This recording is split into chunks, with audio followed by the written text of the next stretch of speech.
takkan lenyap. Oh tiada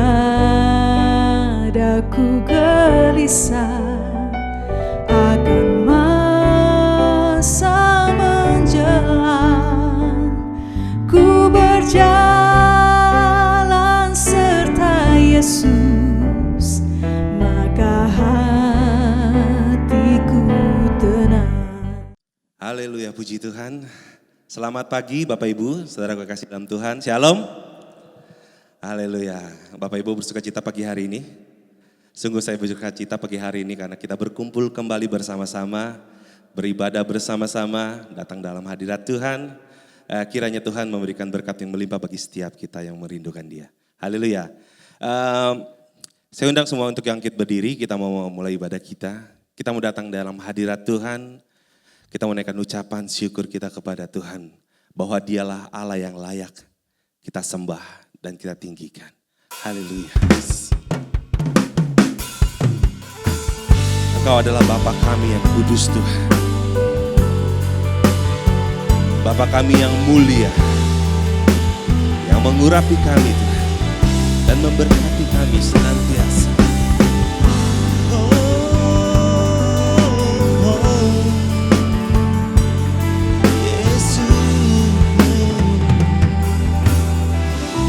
Katakan Bapa kami, Bapa kami di dalam surga. Kami datang dengan ucapan syukur, sebab Engkau yang layak, Engkau yang layak, selamanya diagungkan. Katakan Bapa kami, Bapa kami di dalam surga. Kuduslah nama-Mu Tuhan. Yes. Sebab Engkau yang layak Tuhan. Amin. Engkau yang layak, selamanya diagungkan. Datanglah kerajaan-Mu, jadilah kehendak-Mu di bumi seperti di surga. Cukupkanlah kami, ampunilah kami, seperti kami ampuni sesama kami. Datanglah kerajaan-Mu, jadilah kehendak-Mu di bumi seperti di surga. Lepaskanlah kami dari pencobaan, sebab Kau yang berkuasa, Kau mulia selamanya.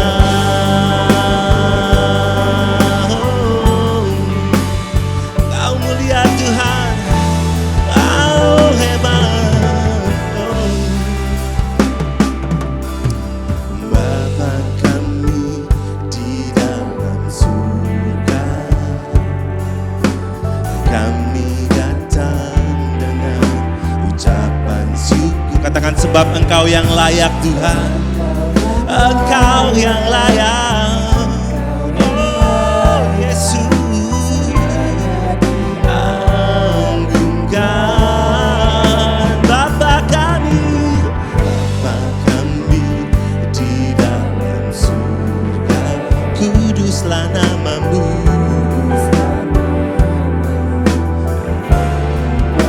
Benar-benar Engkau yang layak Tuhan. Oh, Engkau yang layak, selamanya diagungkan. Datanglah kerajaan-Mu, jadilah kehendak-Mu di bumi seperti di surga. Cukupkanlah kami, ampuni kami Tuhan.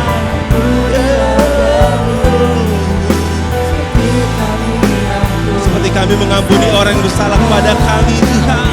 Datanglah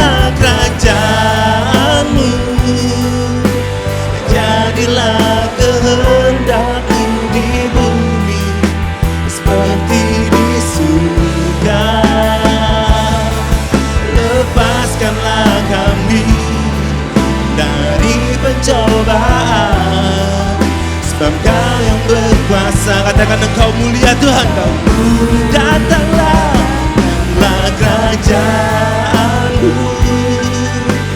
jadilah kehendak-Mu di bumi seperti di surga. Cukupkanlah kami, ampunilah kami seperti kami ampuni sesama kami. Datanglah kerajaan-Mu, jadilah kehendak-Mu di bumi seperti di surga.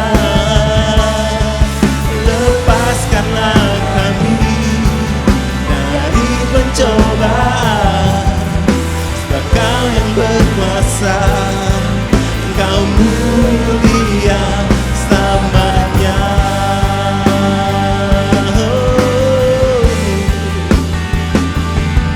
Sebab Kau yang berkuasa, Engkau mulia selamanya.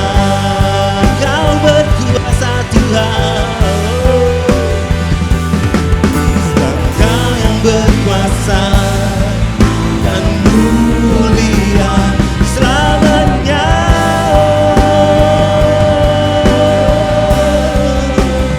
Kami sembah Engkau Tuhan selamanya.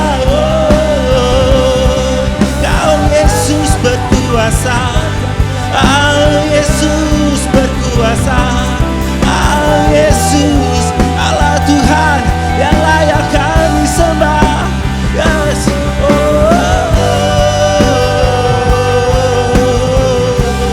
Terima kasih Tuhan, terima kasih ya Yesus atas segala berkat-Mu. Terima kasih Tuhan, atas kebaikan-Mu. Terima kasih Yesus, terima kasih, terima kasih. Datanglah Raja, jadilah kehendak Engkau Tuhan di bumi seperti di surga ya.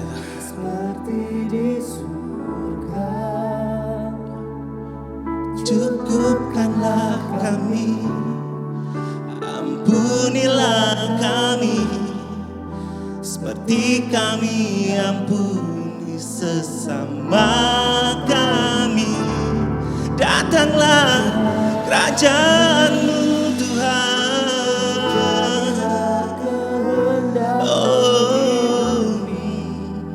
seperti di surga.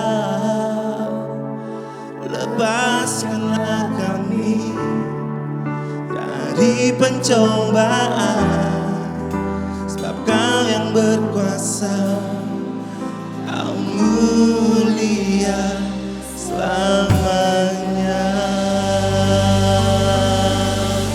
Haleluya. Terima kasih Tuhan, terima kasih ya Allah. Engkau sungguh baik Tuhan, dan Engkau sungguh berkuasa dalam hidup kami. Dan saat hari ini Tuhan, pagi hari ini kami mau memberikan ucapan syukur kami, sukacita kami. Biarlah kami memuji, menyembah Engkau dengan sukacita daripada Tuhan. Haleluya. Mari semua yang siap memuji nama Tuhan, sama-sama kita katakan amin. Haleluya. Boleh kasih kemuliaan Tuhan buat sekali lagi Bapak Ibu. Haleluya. Bapak Ibu bersemangat pagi hari ini. Boleh kasih salam shalom kiri kanan depan belakangnya. Katakan Tuhan Yesus baik pagi hari ini bagi engkau. Haleluya. Terima kasih Tuhan. Tuhan adalah kekuatan bagi setiap kita yang berharap kepada Dia.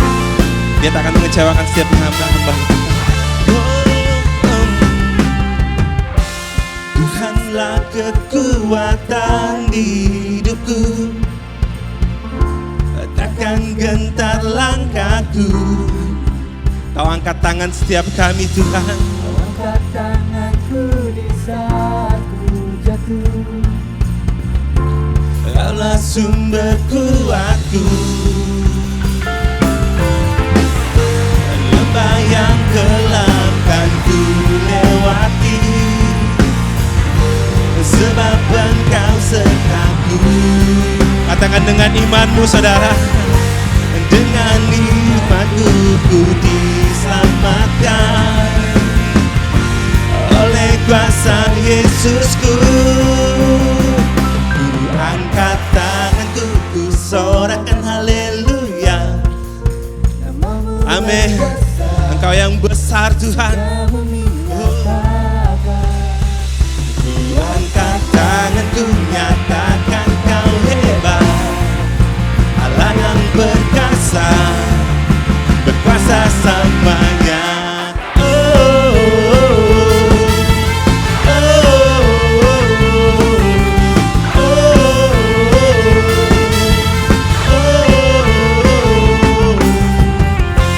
Yesus, kau kekuatan di hidupku,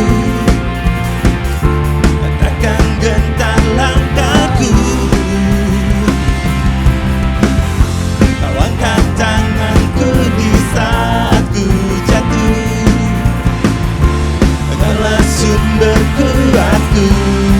Katakan lembah yang gelap, lembah yang gelap kan ku lewati, sebab Engkau sertaku.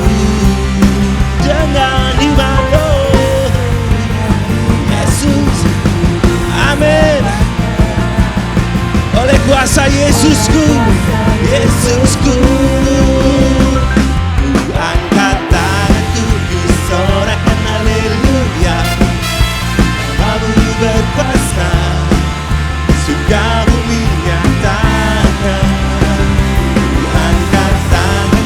Nyatakan kau hebat, Allah yang berkuasa, berkuasa selamanya. Oh, oh,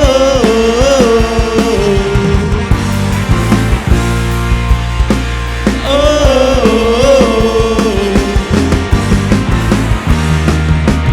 oh. Amin. Mari sama-sama bersorak bagi nama Tuhan kita.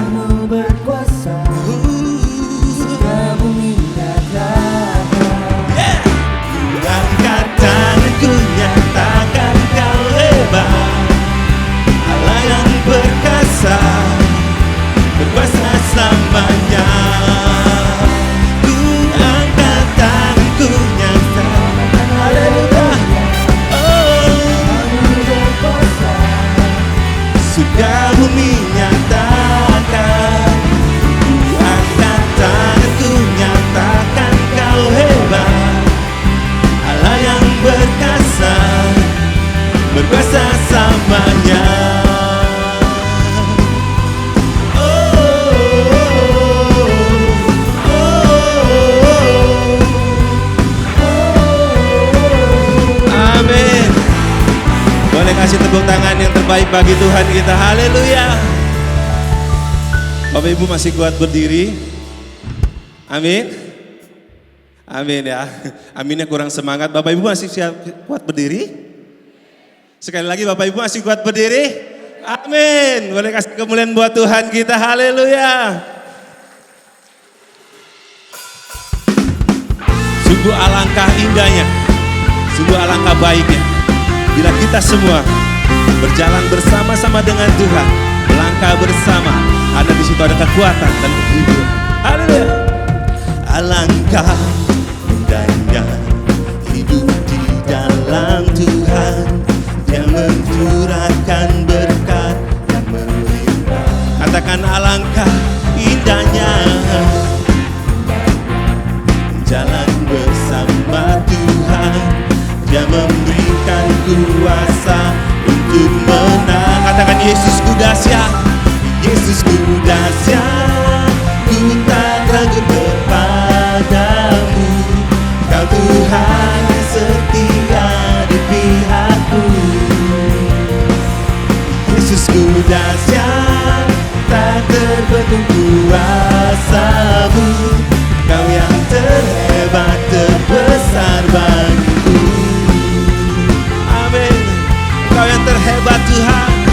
Oh, Yesus. Sama-sama kita katakan alangkah indahnya. Alangkah indahnya hidup di dalam Tuhan. Dia mencurahkan berkat yang melimpah. Alangkah indahnya jalan bersama Tuhan. Dia memberikan kuasa untuk menang. Yesusku dahsyat, ku tak ragu kepadamu. Kau Tuhan setia di pihakku.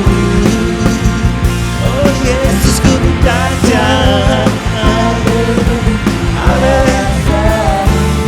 Kau yang terhebat Tuhan, terbesar bagiku. Katakan Yesusku dahsyat, Yesusku dahsyat, ku tak ragu kepadamu. Kau Tuhan setia di pihakku. Oh, Yesusku dahsyat, tak terbendung kuasamu. Engkau yang terhebat, terbesar bagiku. Ada aminnya Bapak Ibu, bahwa Tuhan kita adalah yang terhebat, amin. Suaranya kurang kencang, ada aminnya Bapak Ibu. Haleluya. Biarlah Tuhan berkati kita semua pagi hari ini dan memberikan kekuatan bagi setiap kita yang percaya kepada Dia. Haleluya.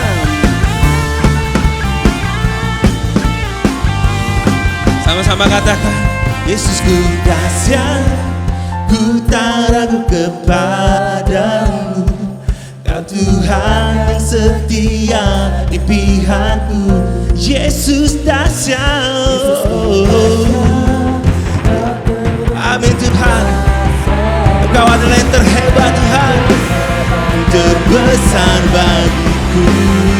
Oh, Yesusku dahsyat, ku tak ragu kepadamu. Kau Tuhan setia di pihakku. Yesus dahsyat, tak terbendung kuasamu. Kau yang terhebat, terbesar bagiku. Kau yang terhebat, terbesar bagiku. Kau yang terhebat, terbesar bagiku. Haleluya, Yesus dahsyat. Haleluya. Terima kasih Tuhan. Terima kasih ya Allah. Bapak Ibu boleh silakan duduk kembali dalam hadirat Tuhan. Terima kasih Tuhan. Benar Tuhan, setiap janji-janji Engkau Tuhan dalam hidup kami. Biarlah hidup kami boleh menggenapi setiap firman-Mu Tuhan. Hidup kami dipenuhi oleh firman-Mu ya Allah. Agar hidup kami boleh berkenan di hadapan Engkau. Dan boleh menjadi dampak bagi sekitar kami ya Tuhan. Perbarui kami Tuhan. Ubah setiap hati kami. Terima kasih Yesus. Terima kasih Tuhan.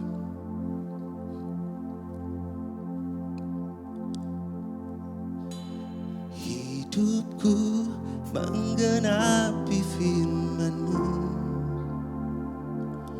Tanda mujizat sertai tiap langkahku.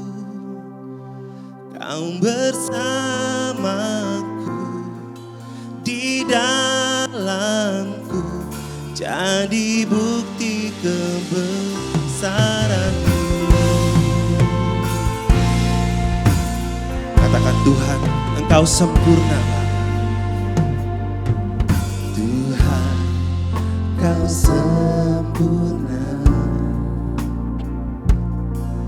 dalam rencana-Mu dan karya-Mu. Ku serahkan hidupku. Murnikan setiap kami Tuhan dengan Roh-Mu. Oh, Kau sempurna dalam rencana-Mu dan karya-Mu. Ku serahkan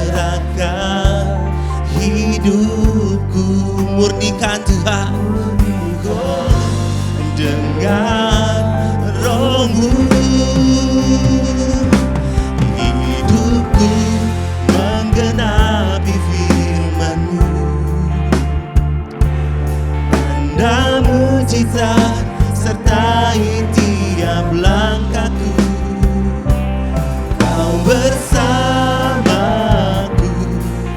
di dalamku, jadi bukti kebesaran-Mu.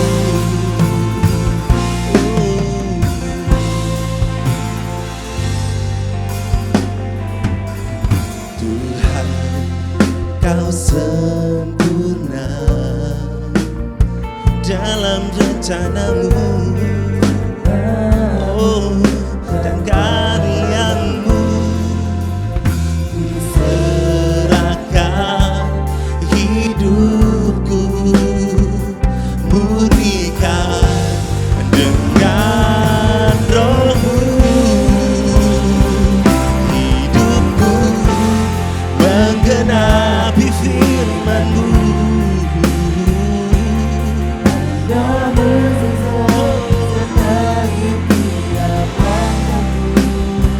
Kau bersama kami Tuhan, di dalam kami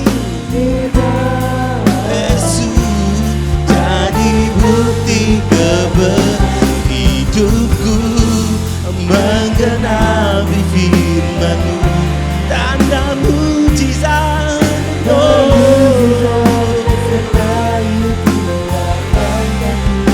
Kau bersamaku di dalamku, jadi bukti hidupku. Saya undang semua untuk bangkit berdiri. Tanda mujizat sertai tiap langkahku.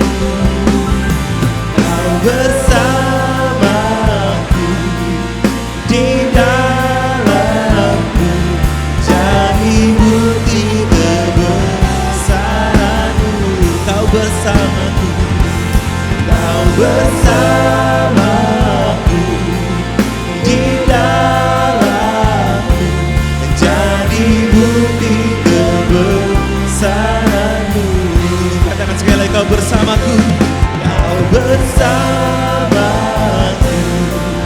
di dalamku, jadi bukti kebesaran-Mu.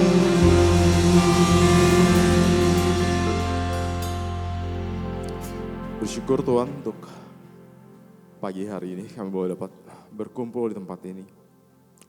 Kami boleh bersekutu dan kami boleh memuji, memuliakan nama Tuhan. Dan sekarang kami akan mendengarkan firman Tuhan. Tuhan pimpin pemberitaan firman ini.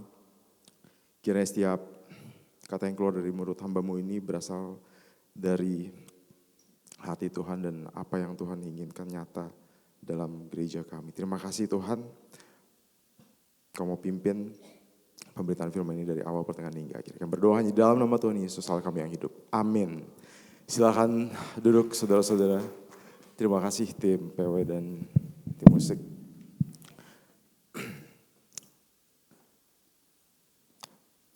Hari ini hujan, seminggu ini kayaknya hujan terus ya, mendung hampir setiap hari ya.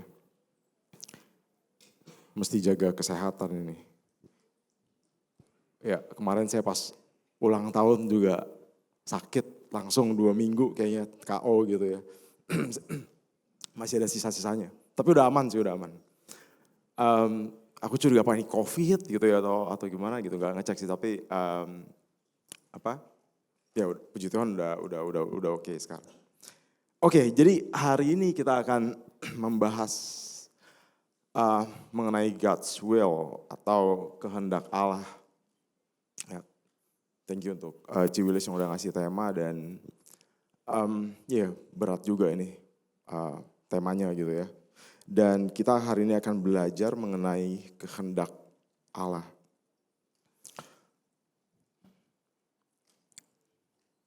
Tuhan yang berkehendak menandakan kalau Tuhan itu adalah pribadi gitu ya, yang dapat mengambil keputusan ya untuk membuat dari yang tidak ada menjadi ada. Nah itu kehendak dan itu menandakan kalau Tuhan itu adalah pribadi. Nah saudara, mungkin yang sering kali, mungkin yang di pertanyaan kita, gimana sih kita dapat mengetahui kehendak Allah dan apa itu sih sebenarnya kehendak Allah? Ya, jadi mungkin yang kita pertanyakan adalah gimana kita dapat tahu apa yang menjadi kehendak Allah. Tapi sebetulnya, saudara-saudara, untuk mengetahui kehendak Allah itu enggak susah, gampang sebenarnya. Nanti kita akan belajar. Dan untuk kita dapat mengerti mengenai kehendak Allah, kita mesti tahu juga mengenai sifat dan karakteristik Allah yang bulan lalu Ciwilis udah share juga ya, dan sepanjang bulan lalu kita belajar sedikit mengenai sifat dan karakteristik dari Allah. Ya.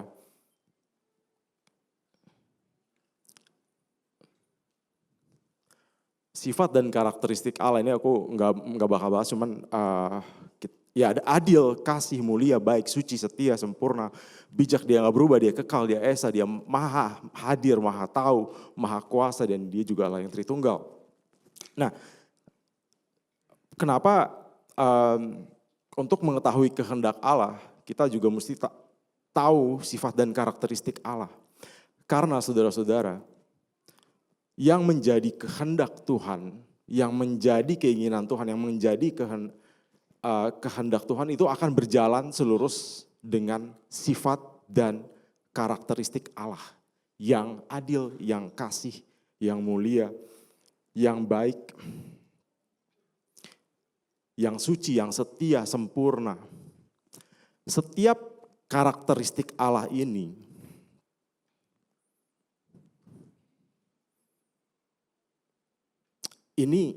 Allah memiliki karakteristik ini sifatnya sempurna, saudara-saudara. Maksudnya sempurna apa? Ini kita agak senam otak dikit ya. Allah nggak memiliki potensi, saudara-saudara. Allah nggak memiliki potensi. Maksudnya nggak memiliki potensi itu apa? Manusia mempunyai potensi. Manusia bisa baik, bisa lebih baik lagi. Manusia bisa setia, kurang setia, bisa setia banget. Manusia kadang gak bijak, kadang bijak. Dia bisa lebih bijak lagi gitu ya. Tetapi Allah gak memiliki potensi karena Allah maksimal dalam semua karakteristiknya. Allah adil. Ya udah, yang paling adil itu, yang benar-benar adil itu ya Allah. Allah kasih, yang maksimal kasihnya itu Allah. Kita kasihnya cacat, ya terbatas gitu. Dan apa kasih yang paling sempurna, yaitu adalah kasih Allah. Dan seterusnya, Allah mulia, yang paling mulia. Enggak ada kemungkinan untuk lebih mulia lagi. Jadi Tuhan enggak punya potensi, saudara-saudara. Ya, beda dengan manusia yang memiliki potensi. Tapi saudara-saudara tahu gak apa yang Tuhan gak bisa lakukan? Kan kita taunya Tuhan bisa melakukan segala sesuatu gitu ya. Benar. Tuhan bisa melakukan segala sesuatu. Tapi ada yang Tuhan yang Tuhan gak bisa lakukan. Ini ada ayatnya, saudara-saudara, ya saya gak sesat gitu. Ada yang Tuhan gak bisa lakukan, saudara-saudara. Saudara-saudara, saya kasih ilustrasi gini ya, ini kita senam otak lagi. Bisa gak Tuhan kira-kira bikin segitiga yang mempunyai 4 sisi, saudara-saudara? Bisa gak kira-kira? Kalau kita merubah segitiga, bikin jadi 4 sisi, jadi bujur sangkar atau jadi persegi panjang, bisa aja gitu ya saudara-saudara. Tapi segitiga yang memiliki 4 sisi, itu kategori yang berbeda gitu. Karena naturnya segitiga, definisi dari segitiga itu memiliki tiga sisi. Ya kalau segitiga kita berubah jadi segi 4 gak perlu Tuhan, saya juga bisa gitu ya. Bisa gak bujangan tetapi memiliki istri?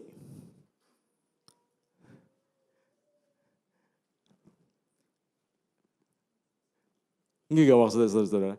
Ya kalau kita, orang bujangan menikah ya tentu dia akhirnya nggak jadi bujangan lagi. Ya. Tapi kalau orang yang disebut bujangan tapi dia memiliki istri, berarti dia bukan bujangan gitu ya. Nggak bisa definisi itu, naturnya dari segitiga dan bujangan itu sama seperti, nah ini yang aku bilang.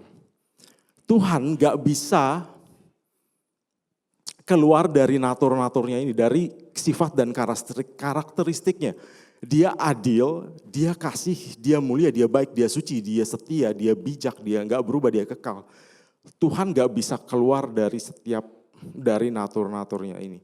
Nah ini di 2 Timotius 2 ayat 13 mengatakan, jika kita nggak setia, dia tetap setia. Karena apa? Dia nggak dapat apa? Menyangkal dirinya. Jadi Tuhan gak bisa enggak setia. Tuhan gak bisa enggak adil. Tuhan gak bisa enggak mengasihi.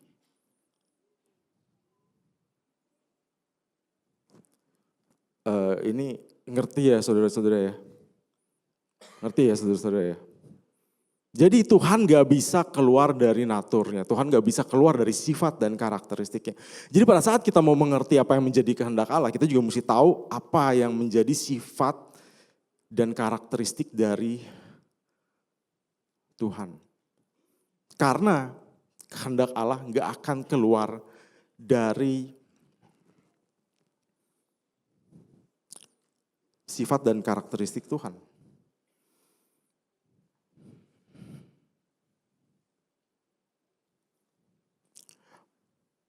Makanya kalau kita lihat saudara-saudara, pusat dari iman kekristenan, pusat dari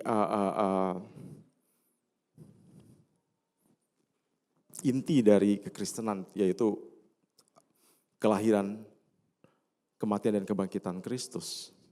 Itu sebetulnya menggambarkan sifat dan karakteristik Allah. Dan itu juga merupakan kehendak Allah untuk Yesus datang ke dunia lahir. Dia menghidupi hidup yang sempurna sesuai dengan hukum Taurat. Dia mati dan dia bangkit. Itu adalah kehendak Allah. Tetapi pada saat kita melihat salib Kristus, kita melihat sifat dan karakteristik Allah bertemu jadi satu saudara-saudara. Kenapa? Karena kesucian Allah, salah satu karakteristik Allah, Allah itu suci. Dia nggak bisa bersama dengan orang-orang berdosa, orang-orang manusia yang berdosa. Jadi ada keterpisahan karena dosa, memisahkan Allah dengan manusia yang berdosa. Allah yang suci, manusia berdosa. Allah juga adil. Jadi Allah harus menghukum setiap pelanggaran-pelanggaran yang dilakukan oleh manusia. Setiap dosa akan mendapatkan upahnya, yaitu apa? Maut. Tetapi di saat yang bersamaan, Tuhan juga adalah Allah yang kasih. Dia adalah Allah yang setia. Dia juga adalah Allah yang baik. Makanya kehendak Tuhan untuk Kristus, Tuhan sendiri turun datang ke dunia dan mati dan bangkit. Itu semuanya sesuai dengan sifat dan karakteristiknya Tuhan, saudara-saudara. Ya kalau kita lihat sifat dan karakteristik Tuhan ini, ya kita jatuh dalam dosa dan kita semua kekurangan. Kita nggak adil, kita nggak kasih, kita nggak mulia, nggak baik, nggak suci, nggak setia, nggak sempurna, nggak bijak, dan seterusnya saudara-saudara. Nah apa yang menyebabkan Kristus disalib gitu ya? Apa yang menyebabkan Tuhan Yesus mesti datang untuk ke dalam dunia dan mati di salib? Saudara-saudara, yang menyebabkan ini pada awalnya kehendak Allah mengkehendaki manusia datang ke dalam dunia hidup dan semuanya Tuhan sudah set baik gitu ya. Karena sesuai dengan karakteristik Allah semuanya adalah baik. Allah sesuai dengan sifat dan karakteristik Allah. Tetapi Tuhan juga memberikan kebebasan untuk kepada manusia untuk berkehendak.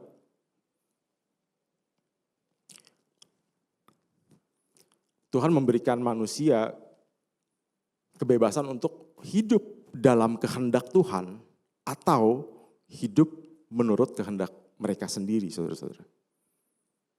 Dan ya kita tahu kisahnya yang terjadi di Taman Eden gitu ya. Manusia memilih untuk hidup enggak dalam kehendak Tuhan, tapi mereka memilih kehendak mereka sendiri. Nanti kita akan kembali masuk ke dalam kehendak Allah dan kehendak manusia. Nah sekarang ini kita belajar Tuhan menyatakan kehendaknya lewat apa, saudara-saudara? Lewat, sesudah manusia jatuh gitu ya, dan Tuhan tetap menyatakan kehendaknya untuk manusia. Lewat apa, saudara-saudara? Lewat hukum Taurat gitu ya. Ya, di Mazmur 19 bisa dilihat di situ nanti ada bagaimana keinginan pemazmur itu untuk hidup dalam kehendak Tuhan. Dan itu banyak banget gitu ayatnya, sampai 170 kalau nggak salah. Dan ini menarik. Di Roma 2 kita baca, aku baca ayat 13 dulu, nanti kita akan, karena ini ada dua yang mau disampaikan. Karena bukanlah orang yang mendengar hukum Taurat yang benar di hadapan Allah, tetapi orang yang melakukan hukum Taurat yang akan dibenarkan. Ya saudara-saudara, jadi bukan orang yang mendengar hukum Taurat yang benar di hadapan Allah, tetapi orang yang melakukan hukum Taurat. Nah, di Matius 7 ayat 21 dikatakan, bukan setiap orang yang berseru kepadaku Tuhan, Tuhan, yang akan masuk ke dalam kerajaan surga, melainkan dia yang melakukan apa? Kehendak Bapa. Matius 7 ayat 21 katakan, yang masuk ke dalam kerajaan surga bukan yang berseru Tuhan, tapi dia melakukan kehendak Bapa. Roma 2 ayat 13, bukan orang yang mendengar hukum Taurat, tetapi dia melakukan hukum Taurat yang akan dibenarkan. Hukum Taurat, kehendak Bapa, itu hukum Taurat itu salah satu, hukum Taurat itu ya kehendak Bapa gitu ya. Maksudnya bagaimana Tuhan menyatakan kehendaknya dalam kepada bangsa Israel dan kepada manusia melalui salah satunya melalui hukum Taurat. Nah, saudara-saudara, ini menarik. Karena sebetulnya saudara-saudara, dalam Mazmur 143 ini yang paling atas gitu ya. Daud mengatakan, ajarlah aku melakukan kehendak-Mu, sebab Engkaulah Allahku. Daud gak bilang, Tuhan kasih tahu dong apa yang menjadi kehendak Tuhan. Tuhan Daud nggak bilang ajar aku apa sih sebetulnya kehendak Tuhan. Tapi Daud bilang ajar aku untuk melakukan kehendak-Mu. Berarti ini mengindikasikan kalau sebetulnya apa yang menjadi kehendak Tuhan itu sebenarnya dia udah tahu gitu ya saudara-saudara. Dan nah ini di Roma 12 ayat 12 sampai 16 kita akan baca ini secara menyeluruh. Karena sebetulnya ini menarik. Oke, kita baca dulu ya. Oke, kok aku baca, sebab semua orang yang berdosa tanpa hukum Taurat akan binasa tanpa hukum Taurat. Dan semua orang yang berdosa di bawah hukum Taurat akan dihakimi oleh hukum Taurat. Nah, abis itu yang ayat tadi, karena bukan orang yang mendengar hukum Taurat yang benar di hadapan Allah, tetapi orang yang melakukan hukum Tauratlah yang akan dibenarkan. Apabila bangsa-bangsa lain tidak memiliki hukum Taurat, oleh dorongan diri sendiri melakukan apa yang dituntut hukum Taurat, maka walaupun mereka tidak memiliki hukum Taurat, mereka akan menjadi hukum Taurat bagi diri mereka sendiri. Sebab dengan itu mereka menunjukkan bahwa isi hukum Taurat itu ada tertulis di dalam apa? Hati mereka. Dan suara hati mereka turut bersaksi dan pikiran mereka saling menuduh atau saling membela. Hal itu nampak pada hari bila mana Allah sesuai dengan Injil yang kuberitakan akan menghakimi segala sesuatu yang tersembunyi dalam hati manusia oleh Kristus Yesus. Ayat ini berbicara apa saudara-saudara? Ayat ini berbicara mengenai orang yang hukum Taurat ditujukan nyatakan kepada siapa? Bangsa Israel. Tetapi bagaimana dengan orang, ini kalau di atasnya ini Paulus lagi bahas orang Yunani, dan bangsa orang Yahudi gitu ya. Bagaimana dengan bangsa yang enggak Tuhan ungkapkan hukum Taurat itu? Nah, ini di sini Paulus mau ngasih tahu kalau sebetulnya hukum Taurat itu ada tertulis di dalam hati mereka dan suara hati mereka. Ini berbicara tentang apa saudara-saudara? Berbicara tentang nurani, hati nurani. Tuhan memberikan kepada setiap manusia nurani dan moralitas. Jadi walaupun gak pernah baca Alkitab, gak pernah dengar tentang Kristus Yesus, mereka memiliki nurani, mereka tahu kalau membunuh bayi itu salah.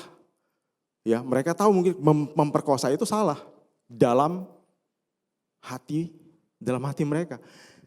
Makanya saudara-saudara, kenapa Tuhan menghukum pada zaman Nuh, Tuhan menghukum semua manusia. Pada zaman Nuh udah ada hukum Taurat belum saudara-saudara?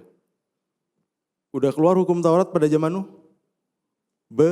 Belum. Ya, Nuh ada sebelum apa? Sebelum Musa. Hukum Taurat turun pada zaman Musa. Kenapa Tuhan bisa menghukum manusia-manusia pada zaman Nuh? Dengan hukum apa? Dengan standar apa?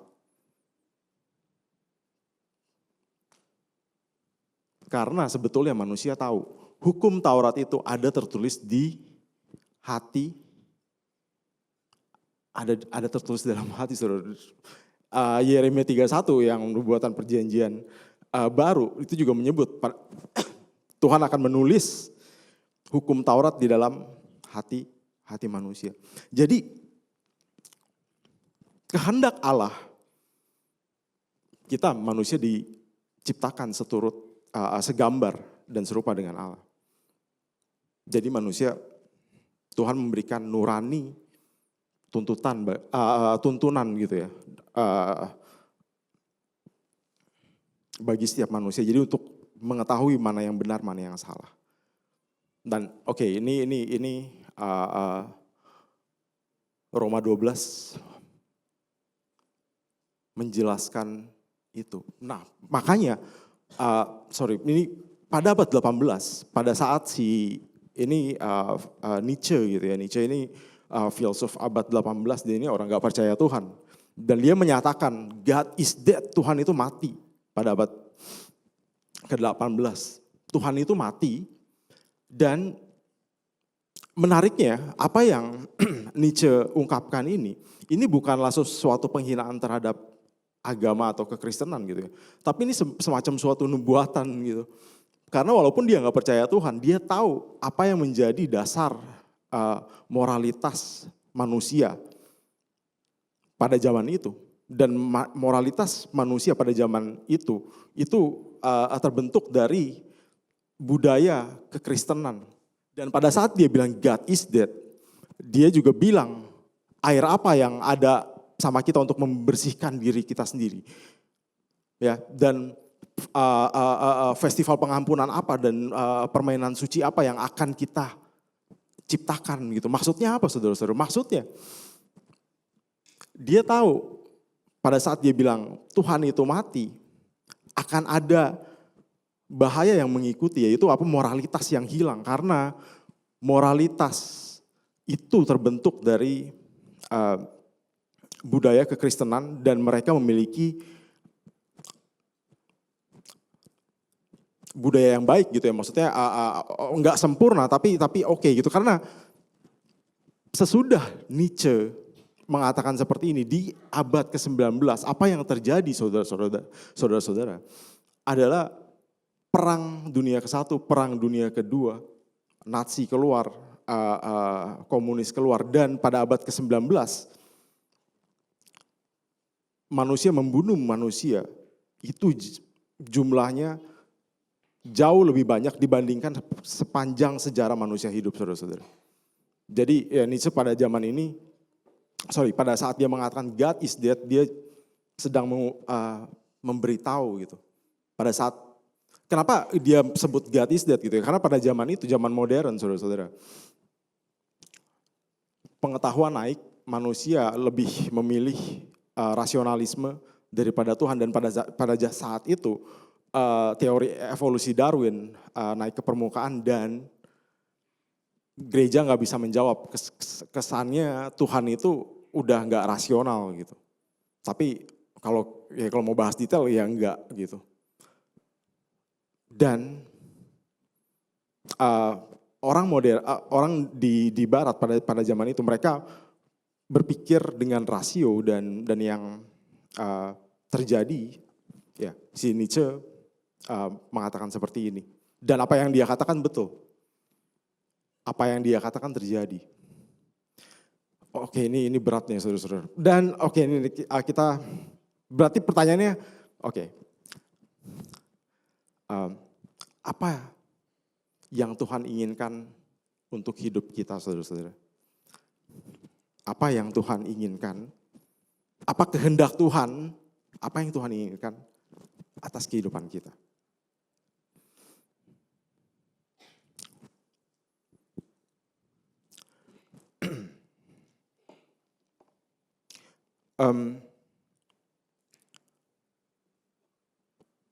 Waktu saya pikir-pikir ayat ini, saya keinget satu perumpamaan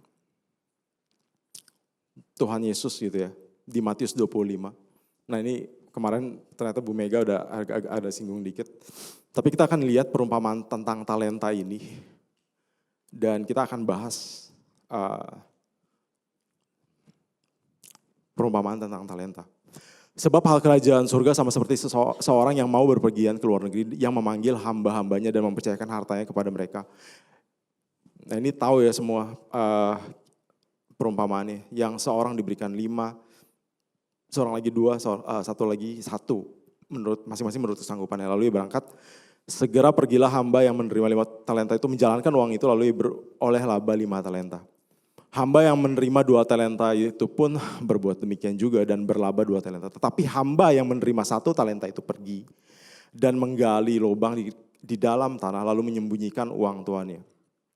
Lama sesudah itu pulanglah tuan hamba-hamba itu lalu mengadakan perhitungan dengan mereka. Hamba yang menerima 5 talenta itu datang dan ia membawa laba 5 talenta. Katanya, Tuan, 5 talenta Tuan percayakan kepadaku. Lihat, aku telah beroleh laba 5 talenta. Maka kata tuannya, itu kepadanya, baik sekali perbuatanmu itu, hai hambaku yang baik dan setia. Engkau telah setia dalam perkara kecil, aku akan memberikan kepadamu tanggung jawab dalam perkara yang besar. Masuklah dan turutlah dalam kebahagiaan Tuanmu. Lalu datang hamba yang menerima 2 talenta itu. Katanya, Tuan, 2 talenta Tuan percayakan kepadaku. Lihat, aku telah beroleh laba 2 talenta. Maka kata tuannya itu kepadanya, baik sekali perbuatanmu itu, hai hambaku yang baik dan setia. Engkau telah setia memikul tanggung jawab dalam perkara yang kecil, aku akan memberikan kepadamu tanggung jawab dalam perkara yang besar. Masuklah dan turutlah dalam kebahagiaan Tuanmu. Kini datanglah juga hamba yang menerima hanya 1 talenta itu dan berkata, Tuan, aku tahu bahwa Tuan adalah manusia yang kejam, yang menuai di tempat di mana Tuhan tidak menabur, dan yang memungut dari tempat di mana Tuhan tidak menanam. Karena itu aku takut dan pergi menyembunyikan talenta Tuhan itu di dalam tanah. Ini, terimalah kepunyaan Tuhan. Maka jawab tuannya itu, hai kamu hamba yang jahat dan malas. Jadi kamu sudah tahu bahwa aku menuai di tempat di mana aku tidak menabur dan memungut dari tempat di mana aku tidak menanam. Karena itu sudahlah seharusnya uangku itu kau berikan kepada orang yang menjalankan uang, supaya sekembaliku aku menerimanya serta dengan bunganya. Sebab itu ambillah talenta itu daripadanya dan berikanlah kepada orang yang mempunyai 10 talenta itu. Karena setiap orang yang mempunyai, kepadanya akan diberi sehingga ia berkelimpahan. Tetapi siapa yang tidak mempunyai, apapun juga yang ada padanya akan diambil daripadanya. Dan campakkanlah hamba yang tidak berguna itu ke dalam kegelapan yang paling gelap. Di sanalah akan terdapat ratap dan kertak gigi. Nah saudara-saudara, perumpamaan ini perumpamaan yang sering dibahas gitu mungkin dalam gereja. Tetapi aku waktu itu kayak pernah singgung juga sih. Perumpamaan ini seringkali disalah artikan karena bahasanya gitu ya. Maksudnya talenta ini. Jadi karena di bahasa Indonesia ini dan bahasa Inggris juga talent gitu itu artinya sama. Jadi talenta itu apa? Talenta itu ya mungkin kita pikirnya bakat gitu ya. Karena talenta itu ya kalau di dalam bahasa Indonesia ya berarti bakat gitu saudara-saudara. Jadi mungkin kita pikir dengan bakat yang kita punya kita harus kembangkan gitu. Tapi arti sebetulnya talenta itu bukan bakat. Ya. Talenta itu adalah satuan berat saudara-saudara. Satuan berat. Ya. Jadi talenta itu berat dari emas atau perak sebetulnya. Dan satu talenta itu beratnya itu 35 kilogram.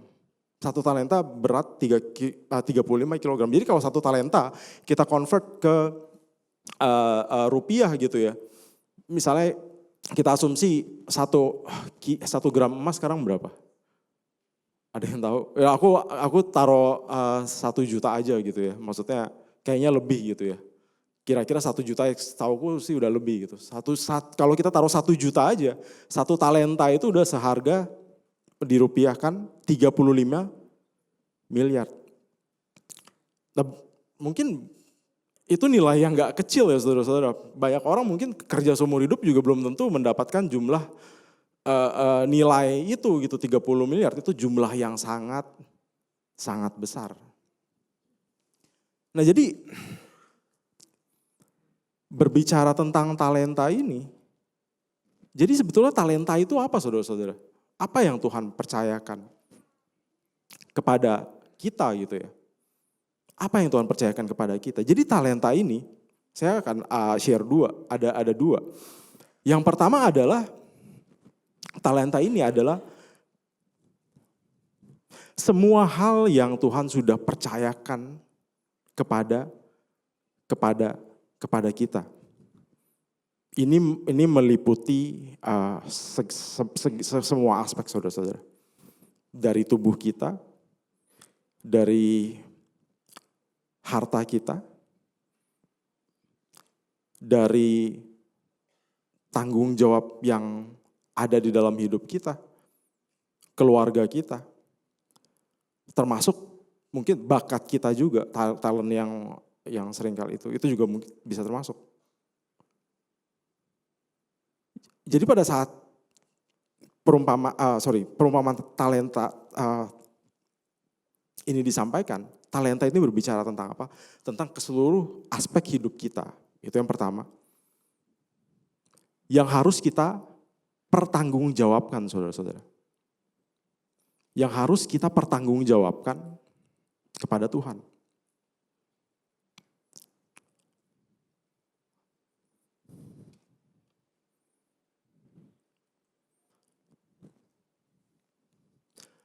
Kalau kita lihat di ayat 29, ini kesannya Tuhan sadis ya saudara-saudara ya. Tuhan sadis. Oke, kita coba bahas yang ayat 26 dulu. Maka jawab Tuhan itu, ini Tuhan lagi ngomong sama hamba yang dikasih 1 talenta dan dia nggak mau mengusahakan talenta itu. Hai kamu hamba yang jahat dan malas, kamu sudah tahu bahwa aku menuai di tempat di mana aku tidak menabur. Nah ini sarkasme saudara-saudara. Karena Tuhan menabur gak? Tuhan ngasih dia gak saudara-saudara? Tuhan kasih ya. Tuhan kasih 1 talenta dan 1 talenta itu juga berharga sekali gitu. Tuhan tetap kasih, jadi ini sifatnya sarkasme saudara-saudara.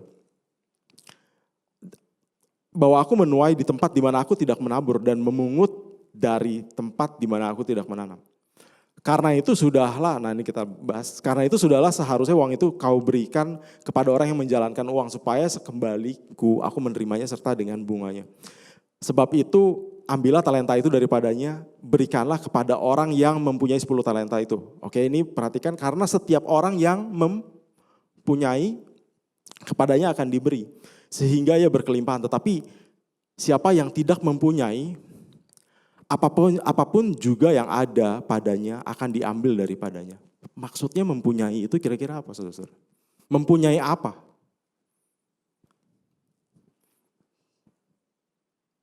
Kesannya Tuhan sadis banget gitu ya, maksudnya lu gak punya yaudah gue ambil aja hartanya udah gue kasih ke yang lebih kaya gitu.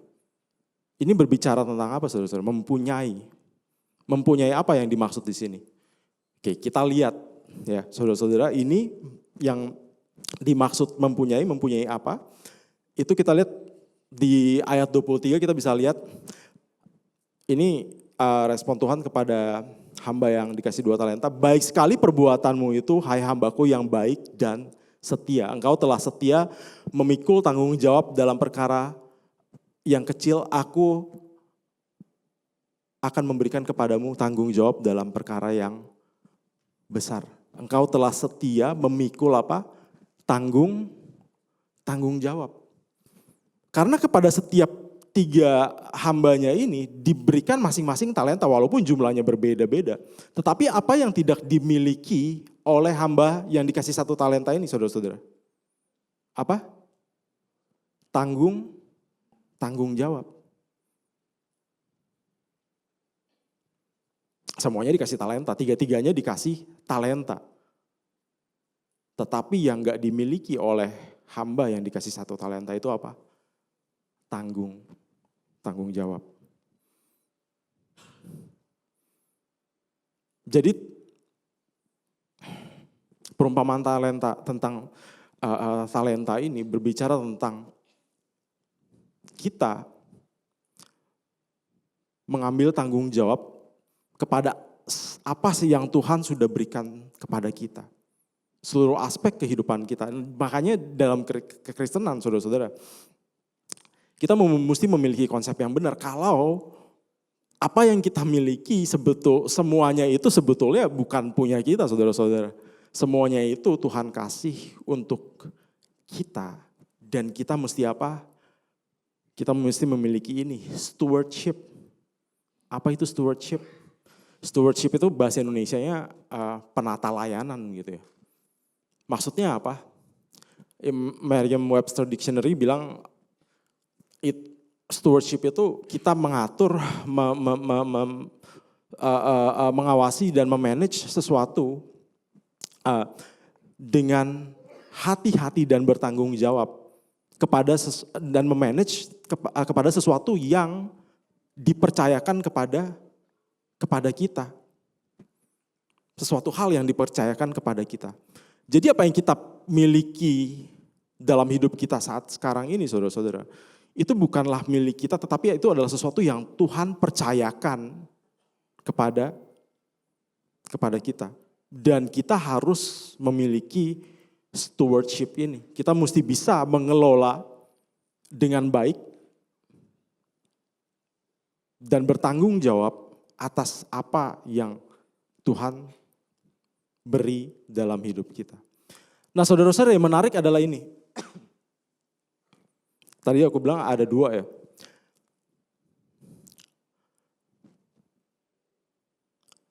Yang menarik adalah di ayat 30.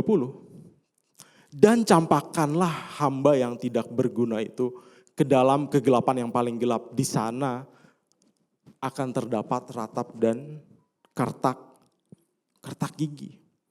Nah ini merupakan suatu indikasi lagi. Apa itu talenta sebenarnya? Jadi selain seluruh aspek kehidupan kita yang Tuhan sudah kasih, harta yang begitu besar, tetapi talenta ini, apa yang membuat orang terpisah dari Tuhan, saudara-saudara? Dosa.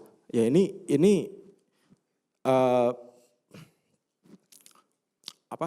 perumpamaan tentang talenta ini nyambung sama pasal 24-nya Matius, yaitu Tuhan tentang lagi berbicara sama murid-muridnya di Bukit Zaitun, ya murid-murid yang terkasihnya itu lagi ngomong private gitu ya, dan Tuhan share, dan itu berbicara soal akhir zaman. Dan lihat, campakkanlah hamba itu yang gak berguna itu ke dalam. Jadi kok bisa ya? Maksudnya kita memanage sesuatu, tapi hukumannya itu dan kita nggak bertanggung jawab gitu sama apa yang Tuhan kasih. Tapi hukumannya itu neraka, saudara-saudara. Nah ini menarik. Karena sebenarnya talenta berarti nggak berbicara soal apa yang harta, kesehatan, dan tanggung jawab kita tentang itu. Nggak berbicara soal itu juga, saudara. Tapi berbicara tentang apa, saudara-saudara? Karena pada saat kita nggak bertanggung jawab dengan talenta yang Tuhan sudah beri, akan ada apa? Keterpisahan dari kita sama Tuhan. Kita akan masuk ke neraka, saudara-saudara. Berarti berbicara tentang apa?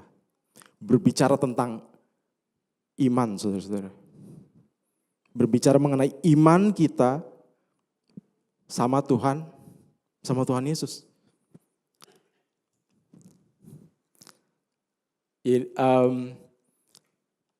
Karena perbuatan kita nggak menyelamatkan kita, saudara-saudara. Apa yang menyelamatkan kita?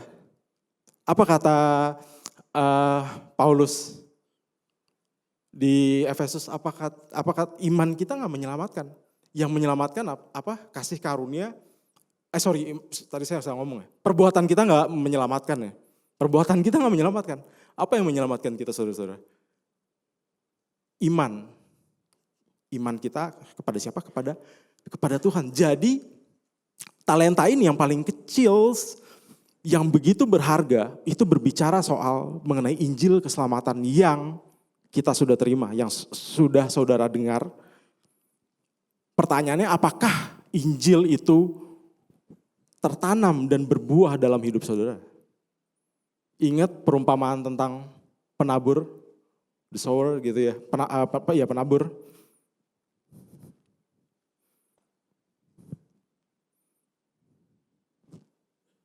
Ada benih yang jatuh di tanah yang berbatu, ada yang jatuh di semak berduri, ada benih yang jatuh di tanah yang subur. Karena kalau kita berbicara soal perbuatan kita, bagaimana kita memanage kehidupan kita, itu enggak, ya yang tadi saya bilang, perbuatan enggak menyelamatkan, tapi apa yang menyelamatkan? Iman kita kepada Tuhan. Dan ini juga berbicara yang kedua, selain bagaimana kita mengelola kehidupan, seluruh aspek kehidupan kita, ini juga berbicara mengenai Injil keselamatan yang Tuhan sudah beri kepada kita. Apakah itu berbuah? Apakah itu enggak berbuah? Ya, karena di selanjutnya ini kalau saya berbicara soal pemisahan gitu ya. Jadi di akhir zaman nanti Tuhan akan memisahkan mana yang domba, mana yang kambing, mana yang gandum, mana yang ilalang. Oke, ini aku mau bahas balik lagi. Sorry. Nah, ini yang menarik saudara-saudara.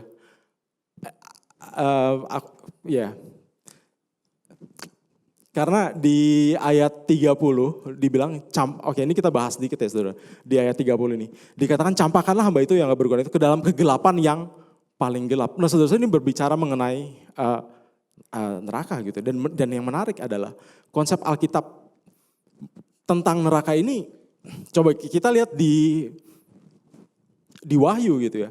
Dikatakan kalau neraka ini adalah api dan belerang dan menyala-nyala gitu ya. Dan di Matius 13 ayat 50 dikatakan itu adalah dapur api gitu ya. Matius 13 ayat 41 juga dikatakan itu dapur api. Tetapi di Matius 25 ini dikatakan Neraka ini digambarkan sebagai kegelapan yang paling gelap. Kontradiksi gak saudara-saudara? Kesannya kontradiksi ya. Kontradiksi karena neraka api, tetapi di satu sisi kok kegelapan yang paling gelap gitu. Nggak match gitu. Nggak ya saudara-saudara ya. Nah jadi ini apa?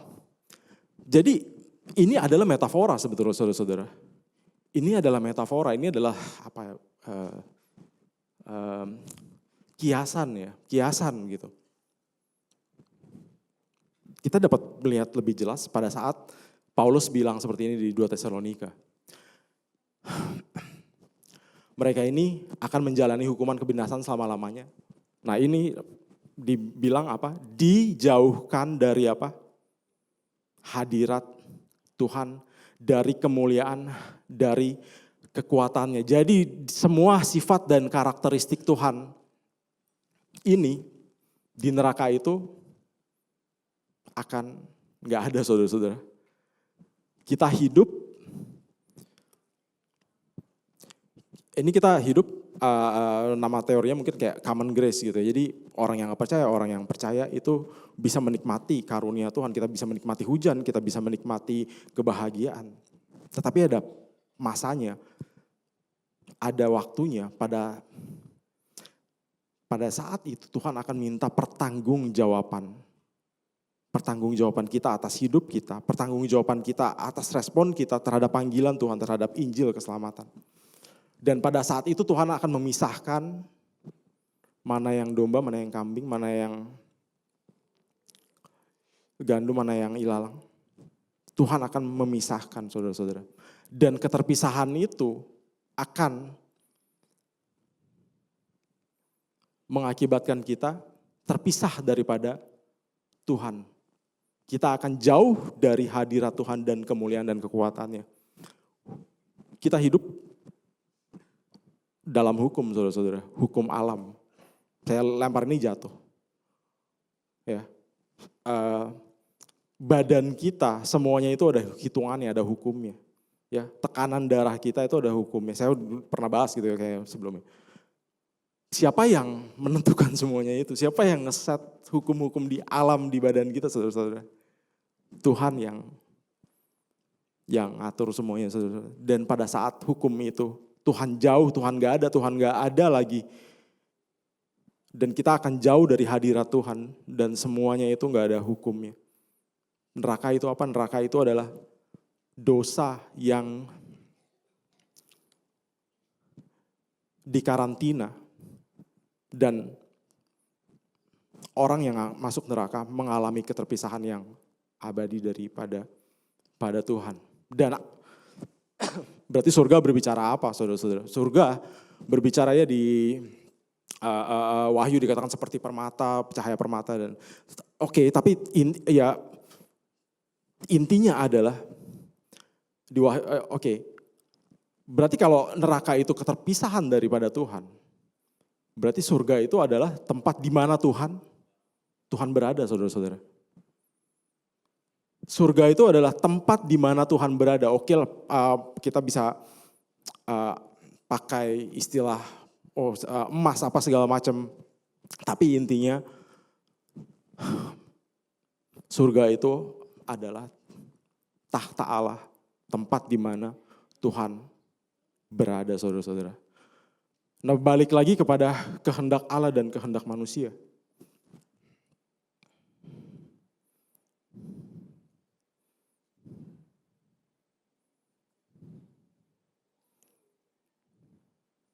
Kehendak Allah itu ya di dalam 1 Timotius 2 ayat 4, Allah menghendaki semua orang diselamatkan dan memperoleh pengetahuan akan kebenaran.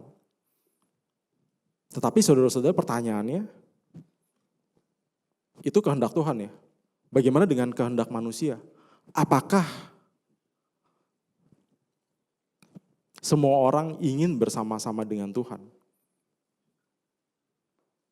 Apakah semua orang ingin bersama-sama dengan Tuhan? Saudara-saudara, ada orang yang sepanjang hidupnya lari daripada Tuhan, saudara-saudara.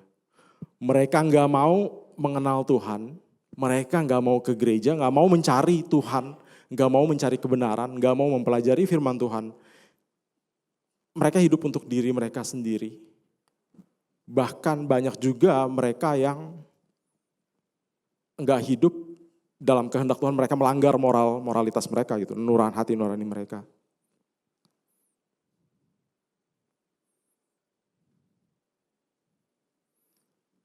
Dan pertanyaannya, apakah pada saat mereka hidup, mereka lari daripada Tuhan?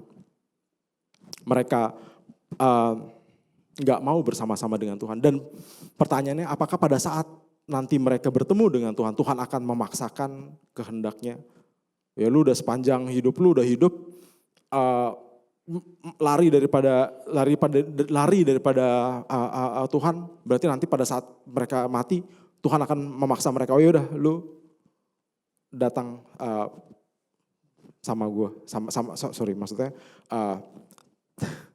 sama Tuhan gitu. Tuhan akan memaksakan kehendak Tuhan untuk orang itu berada dalam hadirat Tuhan. Enggak, saudara-saudara. Tuhan akan menyerahkan mereka kepada apa? Keinginan hati mereka. Enggak semua orang mau bersama-sama dengan Tuhan, saudara-saudara. Ya, dalam Roma 1 ayat 24, Tuhan menyerahkan mereka kepada keinginan hati mereka akan kecemaran.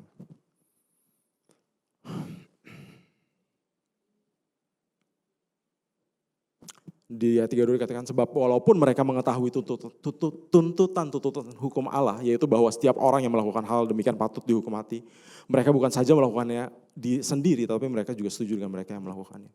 Jadi mereka tahu kalau pada saat mereka melanggar hukum Allah, mereka patut dihukum mati, tapi mereka tetap melakukannya, saudara-saudara. Jadi enggak semua orang mau bersama-sama dengan Tuhan. Well, untuk kita orang-orang yang percaya, kita mesti melakukan apa yang menjadi kehendak Tuhan, saudara-saudara. Dan hari ini kita belajar mengenai mengambil tanggung jawab. Mengambil tanggung jawab terhadap apa yang Tuhan sudah percayakan kepada kita. Apa yang menjadi tanggung jawab kita, apa yang menjadi milik kita. Kita mau kembalikan itu semua kepada Tuhan. Dan terlebih lagi, iman keselamatan, Injil, itu harus tertanam dan bertumbuh dan berbuah di dalam hidup kita, saudara-saudara. Jadi mulai sekarang kita mau belajar untuk mengambil apa yang menjadi tanggung jawab kita, menjalankannya itu dengan baik dan mengembalikannya semua itu untuk kemuliaan nama Tuhan. Amin. Untuk firman Tuhan, mari kita berdoa. Tuhan, kami bersyukur untuk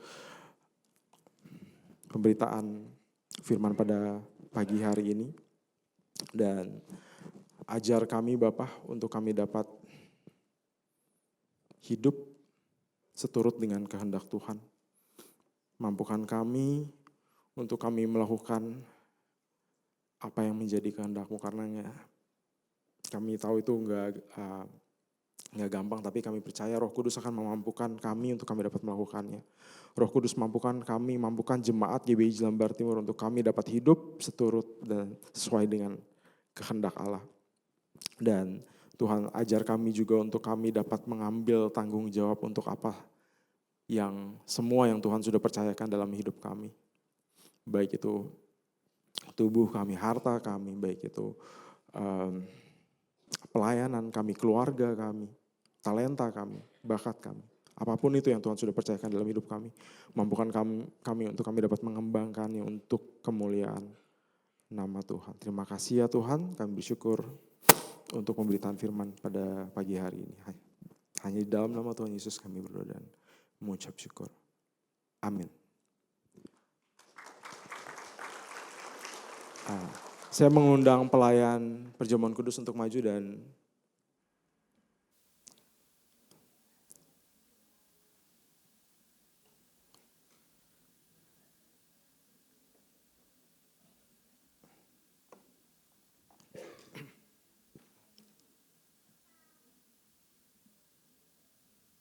Uh,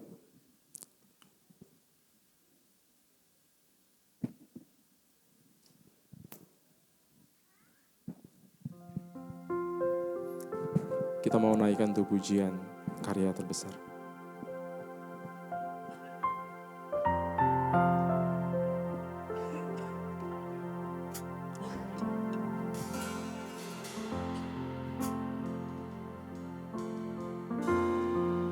Karya terbesar dalam hidupku, pengorbananmu yang selamatkanku.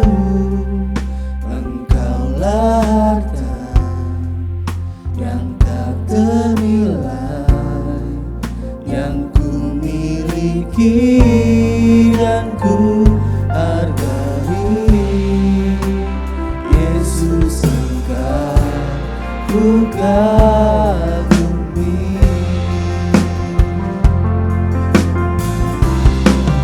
Karya terbesar dalam hidupku, pengorbananmu yang selamatkanku. Engkaulah harta yang tak ternilai, yang ku miliki dan ku hargai. Yesus, Engkau ku kagumi.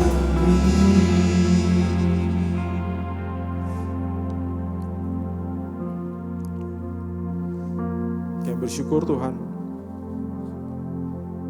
untuk penyertaan Tuhan sepanjang minggu ini.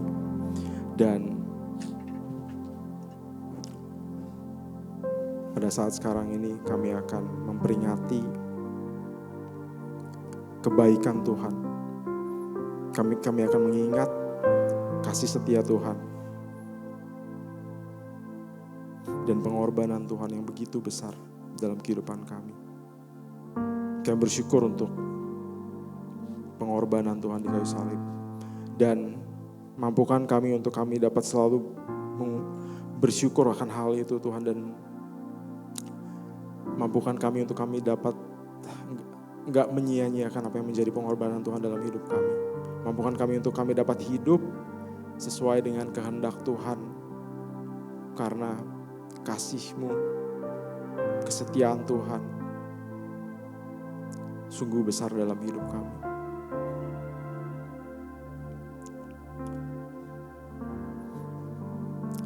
Tuhan, Kau mau berkati roti dan anggur yang ada di hadapan kami. Kiranya berkat Tuhan tercurah atas roti dan anggur ini. Pada saat kami makan dan kami minum, kami dapat memiliki perubahan hidup. Kami dapat memiliki kesadaran akan kasih Tuhan yang begitu besar dalam hidup kami. Terima kasih Tuhan, terima kasih. Kita naikkan pujian ini sekali lagi, dan roti dan anggur boleh dibagikan kepada jemaat.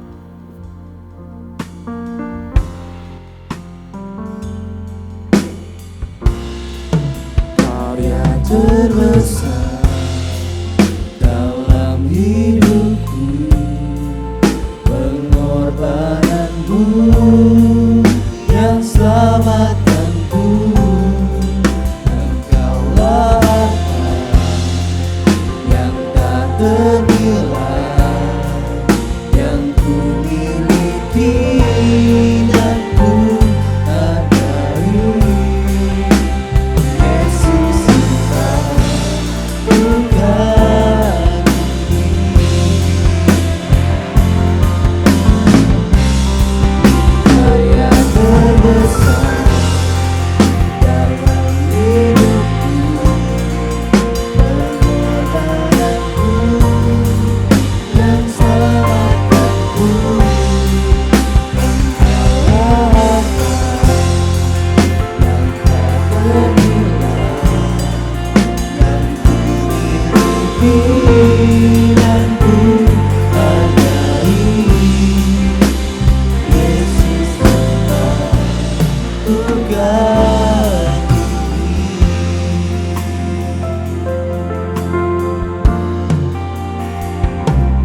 Dari hatiku selalu di setiap waktuku, tiada pernah berubah kasih-Mu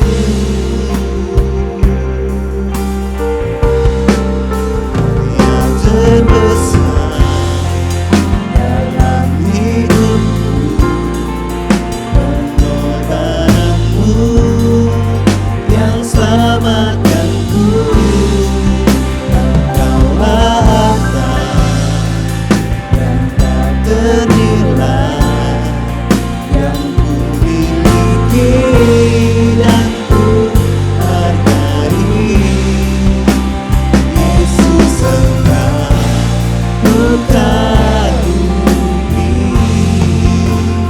Yesus, Engkau ku kagumi. Jemaat, saya persilahkan berdiri. Dan apakah ada dari saudara-saudari yang belum menerima roti dan anggur? Kalau ada boleh angkat tangan. Sudah semua ya? Oke. Mari kita mendengarkan pembacaan firman Tuhan. Kita angkat roti dengan tangan kanan kita.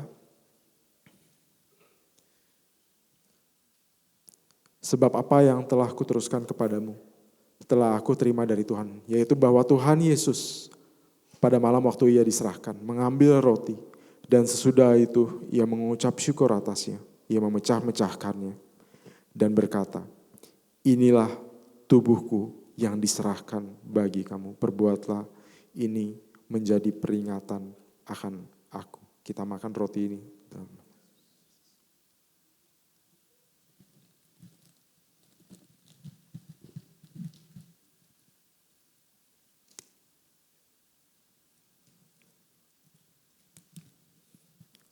Kita angkat anggur dengan tangan kanan kita. Demikian juga ia mengambil cawan sesudah makan lalu berkata, cawan ini adalah perjanjian baru yang dimateraikan oleh darahku. Perbuatlah ini setiap kali kamu meminumnya menjadi peringatan akan aku. Sebab setiap kali kamu makan roti ini dan minum cawan ini, kamu memberitakan kematian Tuhan sampai ia datang. Kita minum anggur ini.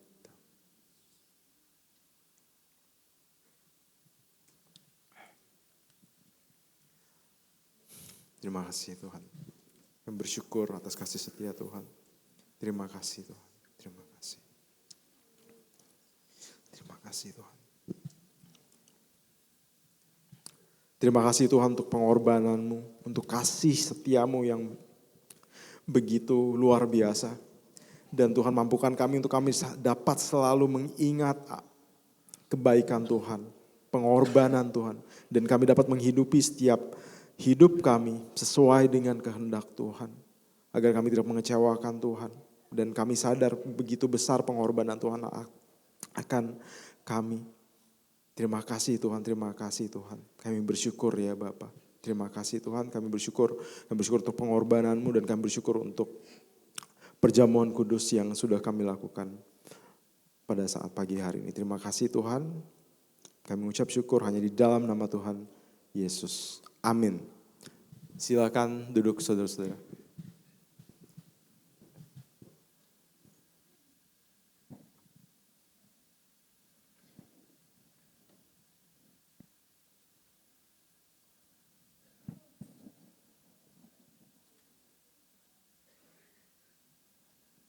Oh sorry saudara, ketinggalan satu. ada pengumuman tambahan. Iya, jadi tanggal 27 Juli kita akan ada acara ngumpul-ngumpul.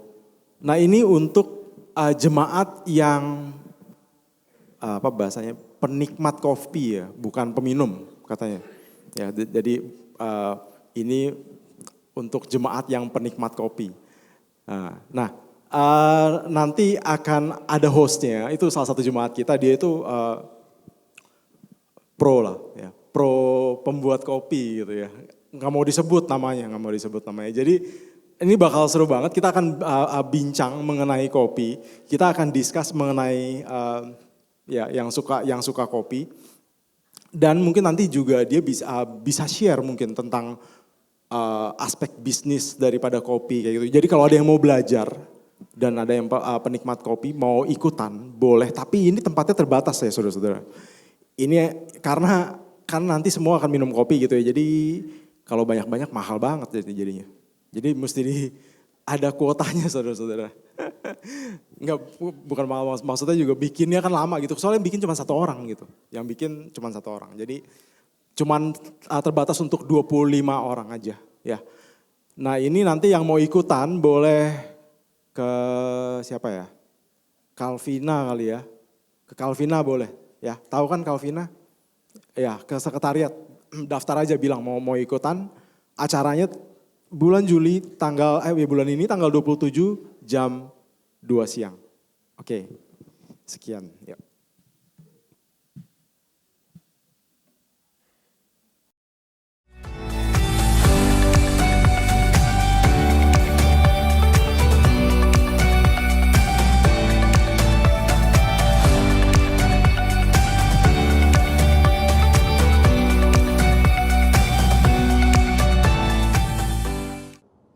Shalom jemaat Tuhan, biarlah setiap kita dapat mengenal kehendak Allah dan yang berkenan dalam setiap perencanaan di hidup kita. Saat ini, mari kita simak beberapa informasi penting untuk sepanjang minggu ini. Siang ini, ibadah Youth Sunday Service akan melaksanakan acara spesial, yaitu Youth Anniversary. Dilanjutkan pada hari Rabu, para wanita diundang untuk mengikuti ibadah wanita yang akan dilayani oleh Ibu Susan dengan tema Manusia Baru. Pada hari Kamis, ibadah doa akan dilaksanakan pada pukul 5 sore di gedung 35. Minggu pukul 8 pagi, ibadah raya akan dilayani oleh Bapak Fandi Stephen dengan tema Intervensi. Dilanjutkan pada pukul 10, ibadah sekolah minggu akan membahas mengenai mengasihi sesama. Pada pukul 12 siang, ibadah Youth Sunday Service akan dilayani oleh Ko Sandi yang akan membahas mengenai True Happiness. Sabtu 20 Juli pukul 9 pagi, kembali diundang Bapak Ibu berusia emas untuk mengikuti komunitas Kumas. Dan pada pukul setengah 7 malam, para pasutri kembali diundang untuk mengikuti ibadah Temu Kompas yang akan dilayani oleh Dr. Frederick dengan tema Keluarga Sehat. Masih dibuka pengumpulan untuk donasi barang-barang bekas. Pengumpulan barang dapat dikumpulkan di lobi lantai 1 gereja. Demikianlah informasi penting untuk sepanjang minggu ini. Tetap semangat, Tuhan Yesus memberkati.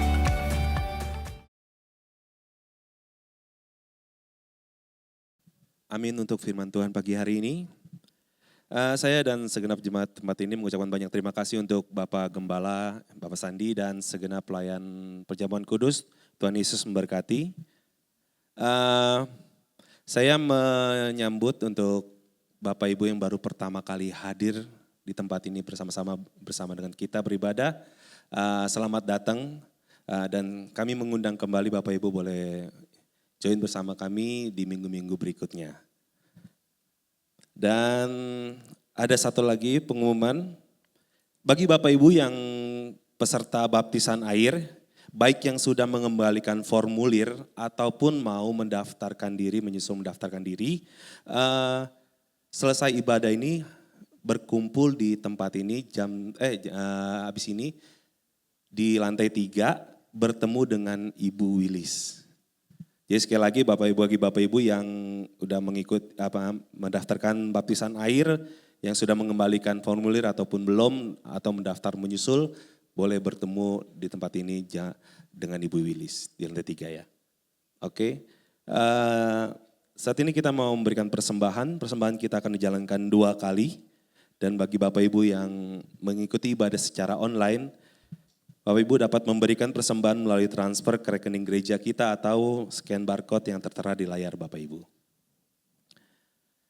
Kita jalankan persembahan, kita berdoa terlebih dahulu. Kami bersungguh bersyukur Tuhan untuk segala firman-Mu yang kami terima pada pagi hari ini. Biarlah firman-Mu boleh menegur setiap hati kami dan merubah hidup kami dan menuntun kami agar kami hidup berjalan sesuai dengan kehendak Engkau ya Bapa. Terima kasih Tuhan, dan sebentar kami akan memberikan persembahan yang kami sudah persiapkan. Kiranya Engkau memberkati kami dan biarlah persembahan ini boleh berguna untuk pekerjaan-Mu di tempat ini ya Bapa. Terima kasih Yesus, hanya di dalam nama-Mu Tuhan kami berdoa dan mengucap syukur. Haleluya, amin.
Cukupkanlah kami, ampunilah kami, seperti kami ampuni sesama kami. Datanglah kerajaan-Mu, jadilah kehendak-Mu di bumi, seperti di surga. Lepaskanlah kami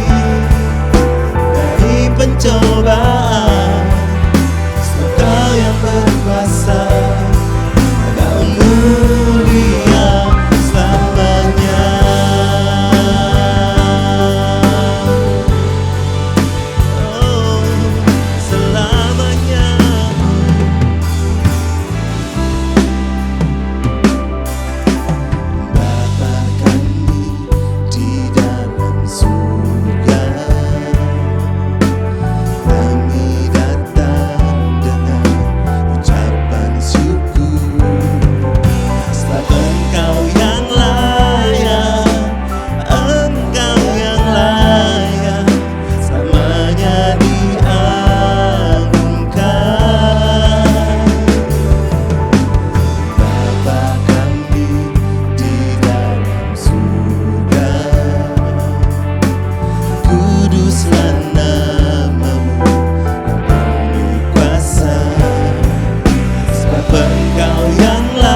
sembuhkanlah kami, ampunilah kami, seperti kami ampuni sesama kami. Datanglah kerajaan-Mu, jadilah kehendak-Mu di bumi seperti di surga. Lepaskanlah kami dari pencobaan, sebab Kau yang berkuasa, Kau mulia. Datanglah kerajaan-Mu. Saya undang semua untuk bangkit berdiri. Kehendak-Mu di bumi seperti di surga. Cukupkanlah kami, ampunilah kami,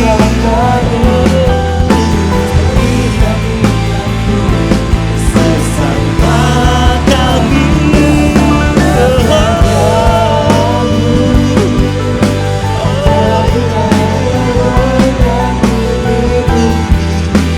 Seperti di surga.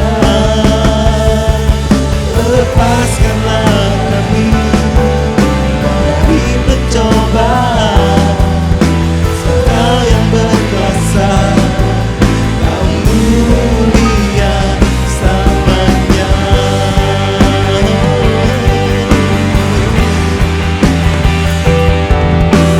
Kau yang berkuasa, Kau mulia selamanya. Kau berkuasa Tuhan, Kau yang berkuasa, Kau mulia selamanya.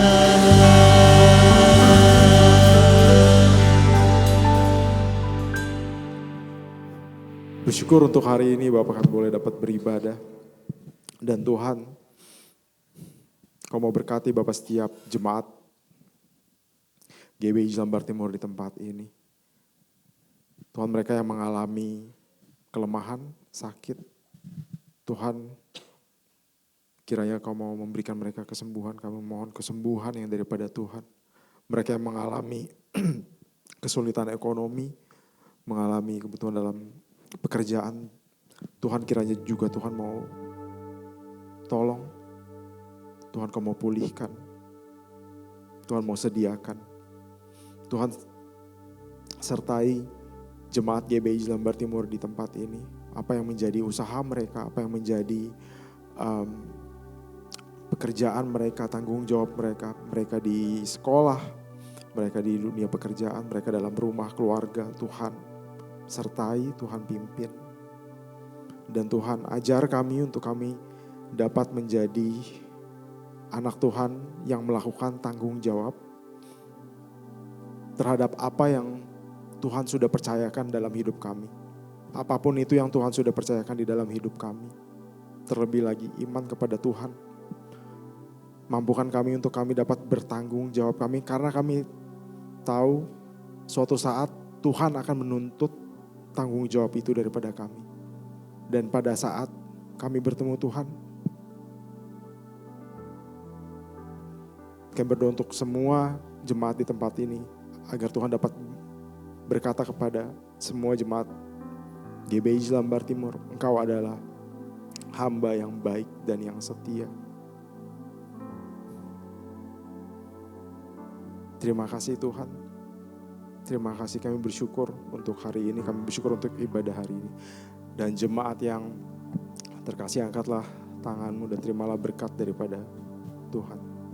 Tuhan menyinari engkau dengan wajahnya dan memberikan engkau kasih karunia. Tuhan menghadapkan wajahnya kepadamu dan memberi engkau damai sejahtera. Jemaat GBI Lambar Timur, pulanglah dengan kasih karunia, penyertaan, perlindungan daripada Allah Bapa, Allah Anak, dan persekutuannya dengan Allah Roh Kudus menyertai kita dari sekarang sampai Maranatha. Tuhan Yesus datang kembali. Amin.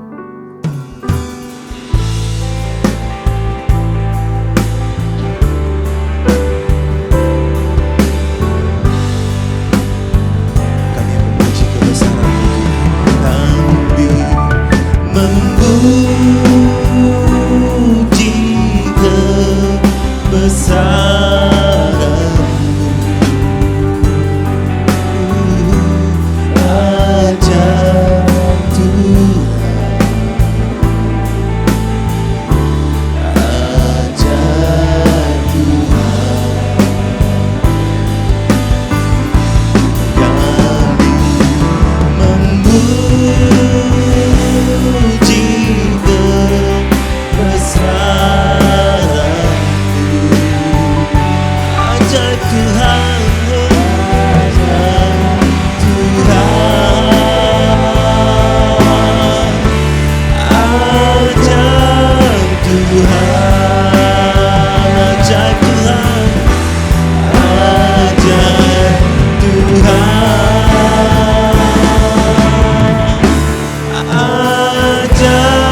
Yesus memberkati. Bapak Ibu boleh silakan duduk kembali sambil menunggu arahan dari Asyir.